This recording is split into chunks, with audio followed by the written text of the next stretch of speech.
Assalamualaikum warahmatullahi wabarakatuh. Perkenalkan, saya Rahma Maulida Ula, NIM 10324157, kelas HTND. Di kesempatan kali ini saya akan menjelaskan mengenai materi yang pertama, hudud, terus ada kias, diat, dan reformasi dan positifikasi hukum Islam di Indonesia. Yang pertama, saya akan menjelaskan mengenai hudud.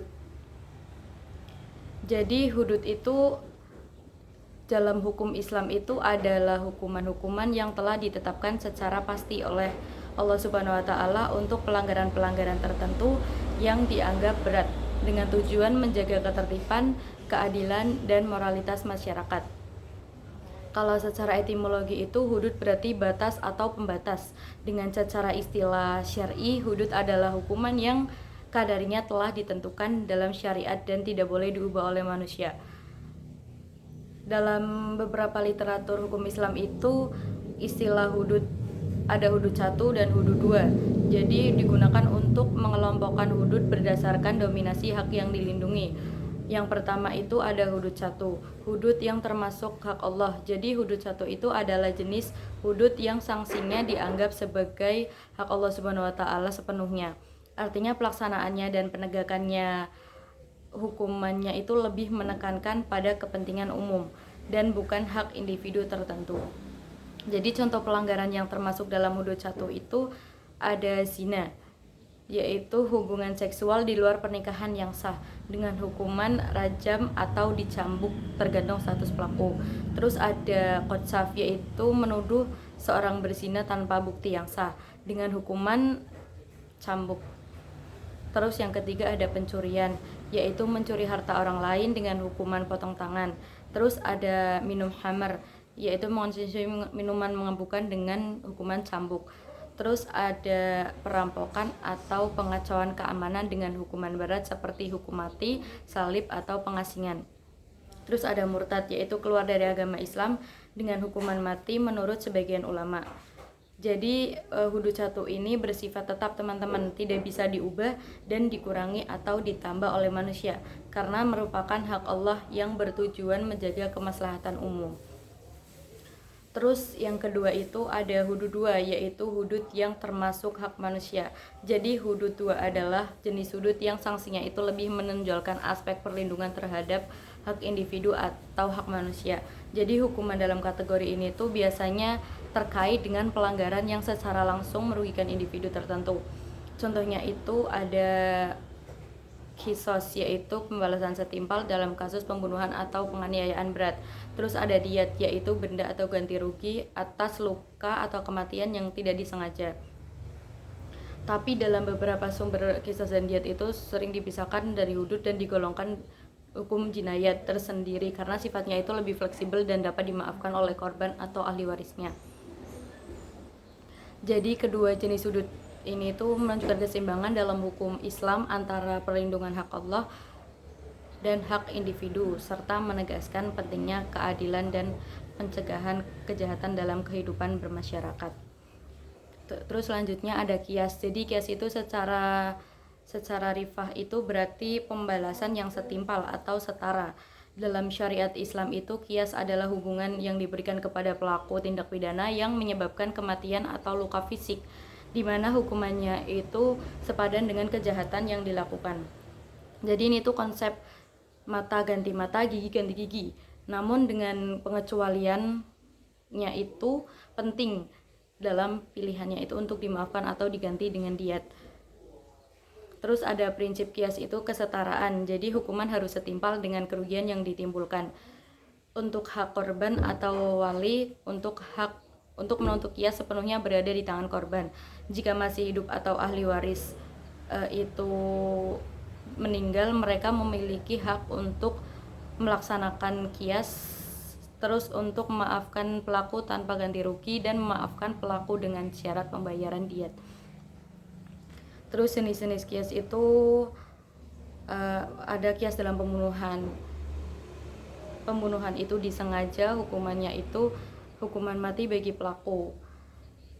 Jadi kondisi hukuman mati itu dapat dijatuhkan ahli waris korban dan tidak memaafkan atau tidak menerima diat.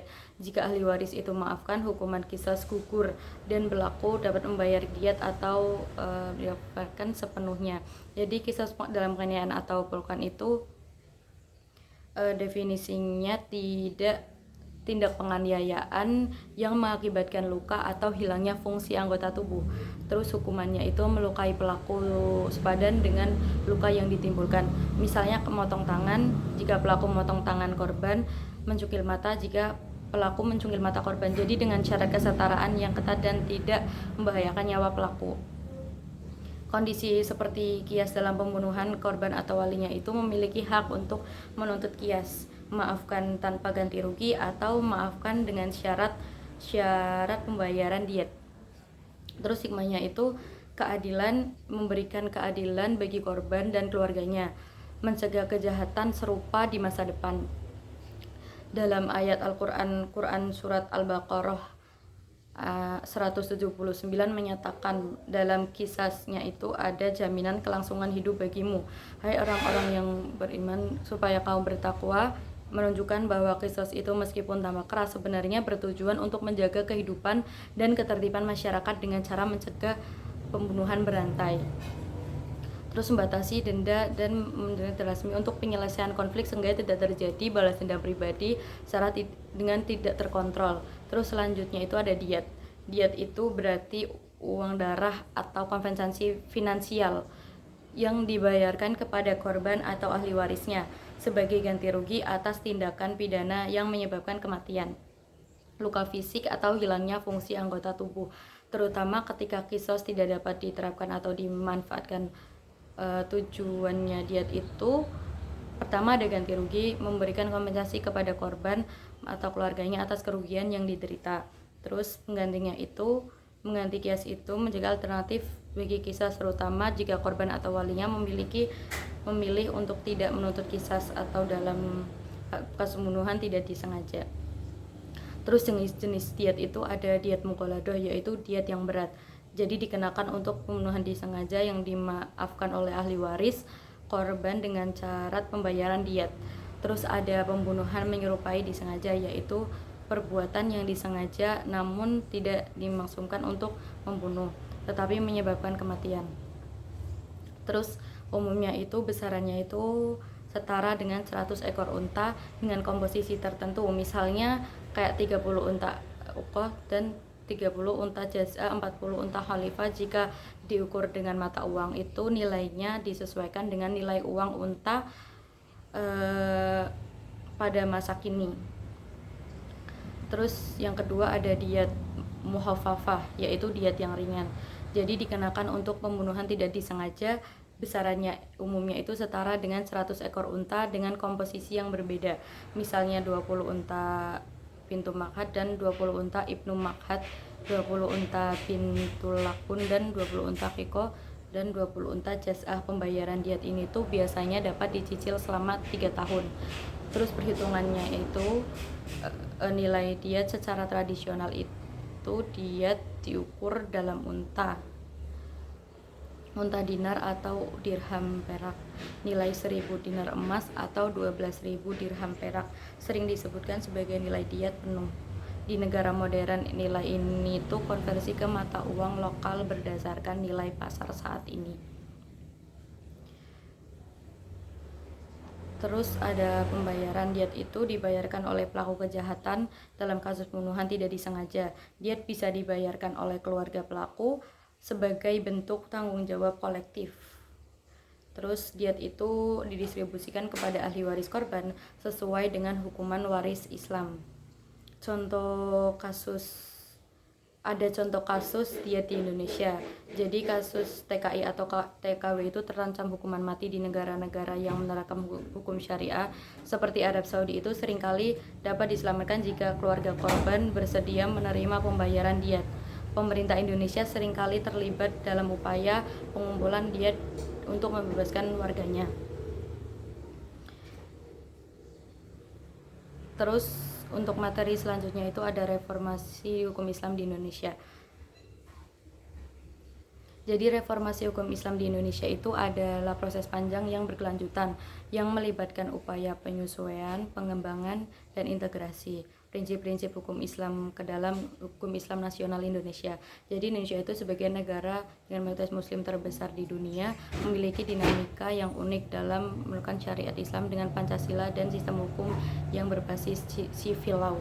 Jadi secara singkat itu masa prokolonial, hukum Islam itu telah dipraktikkan secara luas di berbagai kesultanan dan kerajaan Islam di Nusantara. Seringkali itu bercampur dengan hukum adat. Terus masa kolonial Belanda itu, pemerintah kolonial itu menerapkan politik persepsi incomplexion yang mengakui hukumnya hukum adat dan hukum Islam dalam bidang-bidang tertentu, terutama keluarga dan waris, tapi seringkali membatasi jangkauannya. Pengadilan agama dibentuk pada tahun 1882. Terus pada masa awal kemerdekaan itu terjadi perdebatan mengenai prahukum Indonesia dalam negara. Piagam Jakarta yang mencantumkan dalam kewajiban menjalankan syariat-syariat Islam bagi pemeluk-pemeluknya dihapus untuk menjaga pemersatuan bangsa. Terus pada masa Orde Lama dan Orde Baru itu perkembangan hukum Islam sempat terhambat karena hubungan yang tegang antara Islam dan negara. Namun beberapa hukum itu mulai muncul seperti Undang-Undang Nomor 1 Tahun 1974 tentang perkawinan yang banyak mengadopsi konsep-konsep hukum Islam. Terus era reformasi pasca 1998 terjadi peningkatan signifikan dalam formalisasi hukum Islam di Indonesia ke dalam hukum nasional. Ini itu ditandai dengan lahirnya berbagai undang-undang bersumber atau terinspirasi dari hukum Islam. Terus ada bentuk-bentuk reformasi dan integrasi hukum Islam di Indonesia. Yang pertama itu ada kodifikasi dan legislasi. Yang kedua ada hukum keluarga, munakat Undang-Undang Nomor 1 Tahun 1974 tentang perkawinan dan perubahannya. Terus Undang-Undang Nomor 16 Tahun 1000 adalah contoh paling menonjol yang diikuti dengan kompilasi hukum Islam melalui Instruksi Presiden Nomor 1 Tahun 1991 yang mengkodifikasi hukum perkawinan, kewarisan, dan perwakafan bagi umat Islam di Indonesia. Terus hukum ekonomi syariah, itulah ini undang-undang mengenai perbankan syariah, asuransi syariah, pasar modal syariah, dan ekonomi syariah lainnya. Contohnya itu Undang-Undang Nomor 21 Tahun 2008 tentang perbankan syariah. Terus hukum sosial keagamaan, ada undang-undang tetap pengelolaan zakat dan penyelenggara ibadah haji, wakaf, dan jaminan produk halal. Terus tantangan dalam reformasi hukum Islam di Indonesia itu yang pertama ada pluralisme hukum. Jadi Indonesia itu menganut sistem pluralisme hukum, hukum adat, hukum barat, dan hukum Islam yang menimbulkan ketenangan dan harmonisasi dan sinkronisasi. Terus yang kedua ada perbedaan interpretasi, adanya berbagai konsep dan pandangan di kalangan ulama serta masyarakat muslim mengenai penafsiran dan penerapan hukum Islam. Terus yang ketiga ada isu kontroversial. Jadi beberapa aspek hukum Islam itu terutama yang berkaitan dengan hukum pidana, fikih dan qiyas seringkali menjadi isu sensitif dan kontroversial dalam konteks negara Pancasila. Implementasinya di Indonesia itu belum mengarah pada formalisasi hukum pidana syariah yang bersifat hudud dan qiyas secara menyeluruh dalam KUHP nasional. Terus ada hubungan politik. Proses legislasi hukum Islam sangat bergantung pada konsirkulasi politik dan hubungan dari partai politik serta aktor-aktor di parlemen. Terus ada penerimaan masyarakat. Meskipun mayoritas muslim, tidak semua lapisan masyarakat muslim itu memiliki pandangan atau penerimaan yang sama terhadap seluruh aspek hukum Islam. Selanjutnya ada keberhasilan reformasi hukum Islam di Indonesia itu yang pertama ada pengakuan konstitusional. Jadi hukum Islam diakui sebagai salah satu sumber hukum dalam pembentukan sistem hukum nasional. Terus ada institusionalisasi. Jadi pengadilan agama yang keluar independen serta lembaga-lembaga pengelolaan zakat, wakaf, dan haji. Terus perlindungan hak-hak umat Islam. Undang-undang yang mengatur kehidupan beragama umat Islam itu perkawinan, waris, ekonomi syariah, memberikan kepastian hukum dan perlindungan hak-hak mereka. Terus ada kontribusi terhadap pembangunan nasional. Yang Terakhir ada adaptasi dan modernisasi. Terus hukum Islam di Indonesia itu menunjukkan kemampuannya untuk beradaptasi dengan tuntutan zaman melalui ijtihad formulasi hukum yang relevan. Jadi mungkin itu saja yang dapat saya sampaikan mengenai materi-materi tadi. Jika ada salah kata mohon maaf. Sekian dari saya. Terima kasih. Wassalamualaikum warahmatullahi wabarakatuh.